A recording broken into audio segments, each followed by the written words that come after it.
Okay, the MR7 is talking about the capsule, not the rocket. It's talking about the thing at the top. It was the 7th one off the line, and that's why they call them Mercury 7, you know, like Liberty 7. Because I show this is the 7th one off the line, I'm going to call it, I forgot the name already, 7. Mine went blind. Over here on the left is the umbilical tower that used to be in California. Then they took it to Oklahoma, and then we got it here.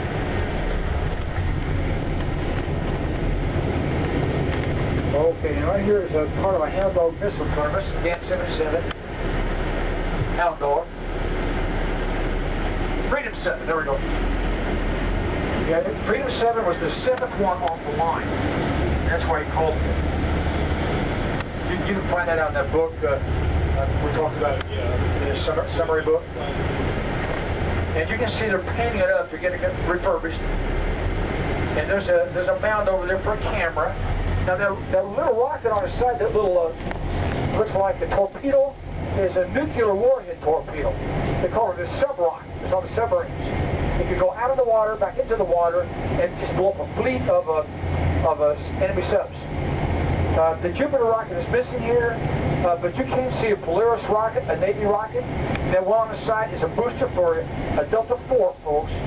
And on page 23, I believe it is this red thing. This is the White House for Blockhouse 19. This is the clean room for Blockhouse 19. Let me make sure it's page 23. I believe it is.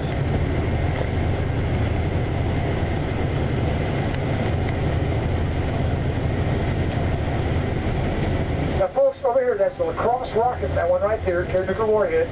The other one behind this is the Honest John. And over here, that gray one with the stripe on it is the GAM 72 Quail. There were 4 of them in the bomb bay of a B-52. They would be released as they approached their target, and if a missile would come at the bomber, they'd hit the decoy, the Quail instead of the bomber. Send out a real strong signal. Now here's a liner amphibious resupply cargo ship right here, the one number 1 on it. It would be in the ocean, pick up the Mercury capsule if something went wrong. This is a Titan 1 rocket right here, not a Titan 2. This uses kerosene. This is an ICBM. It could go over 5,000 miles. And that big one on the pad is a Thor Able that became a Delta rocket because Boeing bought out Douglas. And anyhow, they used to blow up a lot in the beginning. It's an Air Force rocket.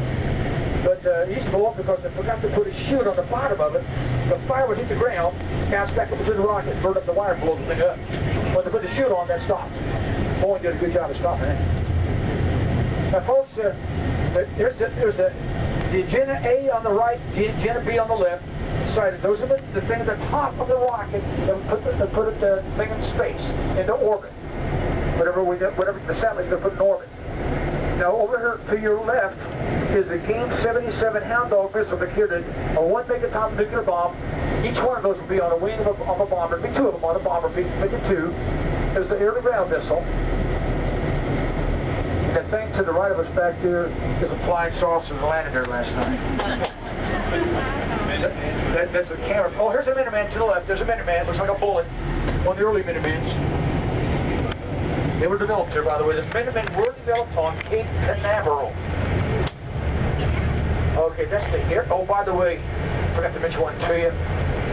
There's also the WAC Corporal in there. A WAC Corporal was the first rocket in space. I believe it was launched in Utah, someplace in there, maybe Nevada.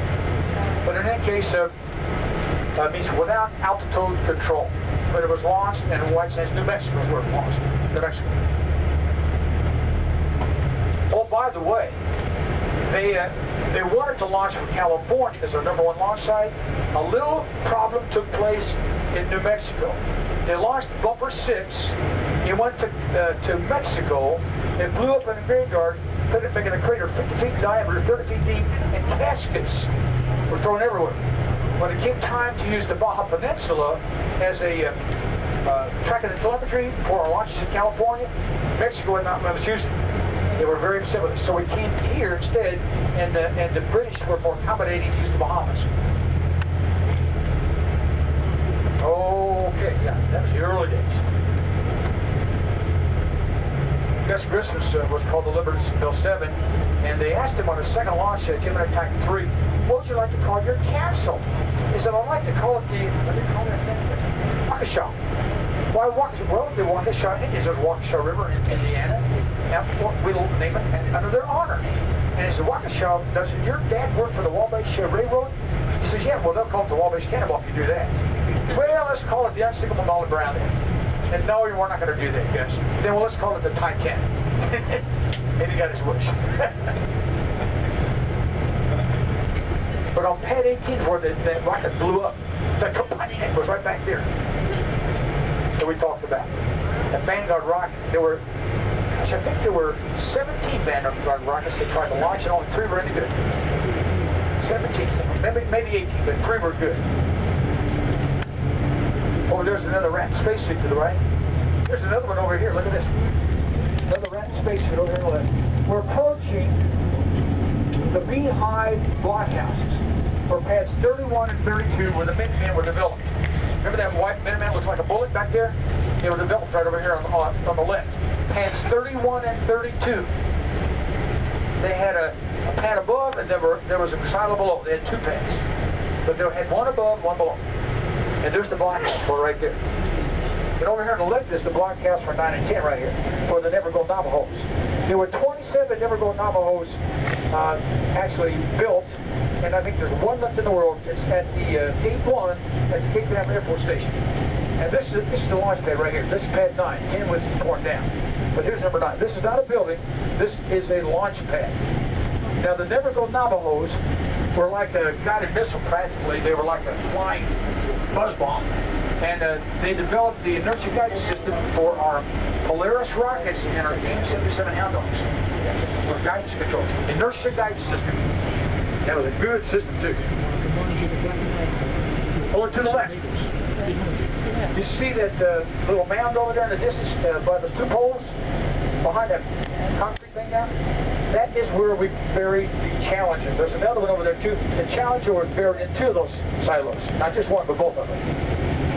That's where the Challenger is buried. The shuttle.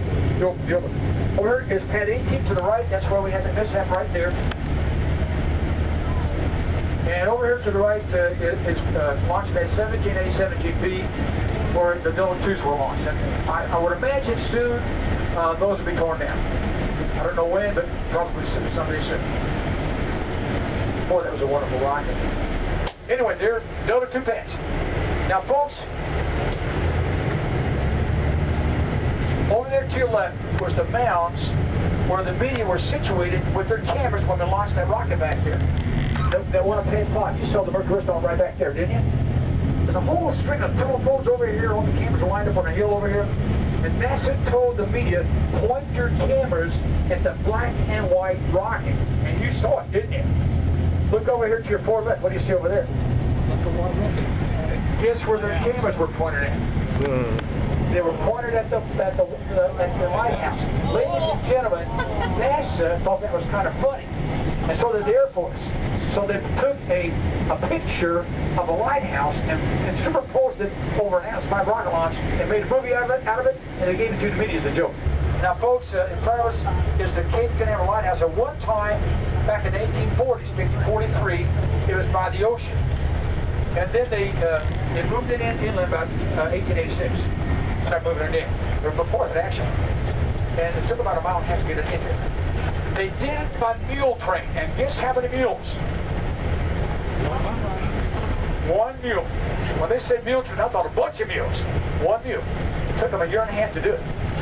Now, the old lighthouse was made out of bricks.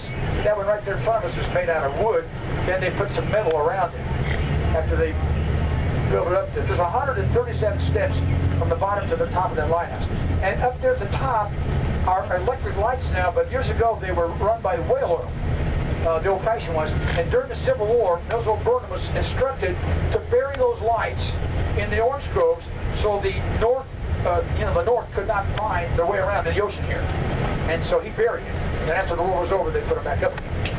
But I think those are someplace in Jupiter, Florida, someplace now, Jupiter, Florida.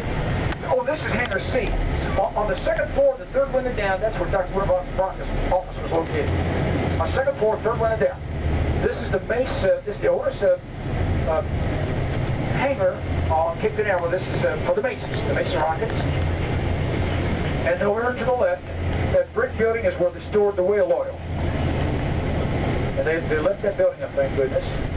And there used to be 4 buildings here for Captain Mills O'Burnett and his family. And I think they're going to reconstruct those someday. That's the Cape Canaveral Lighthouse, run by the United States Air Force. And over here on the left, I can't tell you what that is, they've killed me. That's all top secret stuff. Now folks, over here on the right is actually blockhouse 22 and 21. Launch pads 22 and 21, I mean. That one right there, matter of fact, they got a picture of it, I believe, here. Let me see if I can find it. The Mace rockets would launch out, and here's the picture of the Mace rocket, so you can see what it looked like.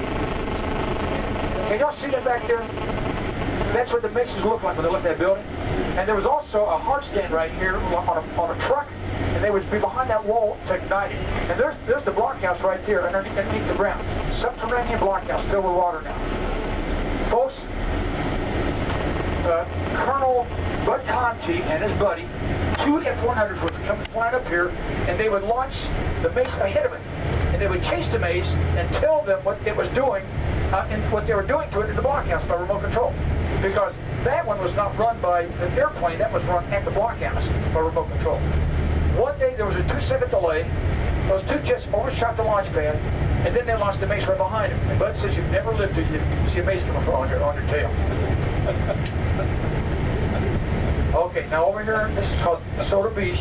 There used to be houses here, and every time we have a launch over here on the right on pad 36, the bus would pull in, everybody get on the bus and go to the Holiday Inn Cape Canaveral until the launch was over. Then they bring them back. Well, one day a lady came out with a shotgun, and that ended that. They bought their houses, and they got rid of the houses.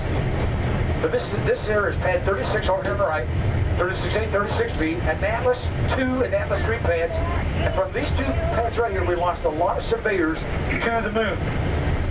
And even one to Mars, I believe. Right here. There's one of the pads. There's the blockhouse down there. The other pad was over there. But they blew them up about 2 years ago and salvaged all that metal, and they're gone now forever. Pads 36A, 36B. Atlas A's, Atlas 2's, Atlas 3's, on down the line. Okay. Now we're going to turn down here, down ICBM Row. Now the little rockets are behind us now. The Navy were launching theirs, the Air Force was launching theirs, Army was launching theirs, NASA was launching theirs, and the people who ran the weather stations were launching theirs. Folks, a lot of people were involved in developing rockets for the Navy, for the Army, for the Air Force, and the little ones were over here, but as they learned, they got bigger. These are the Atlas pads. These are the big pads right here. Fedwick. Fat quick. Fedwick. Fedwick. Fat quick.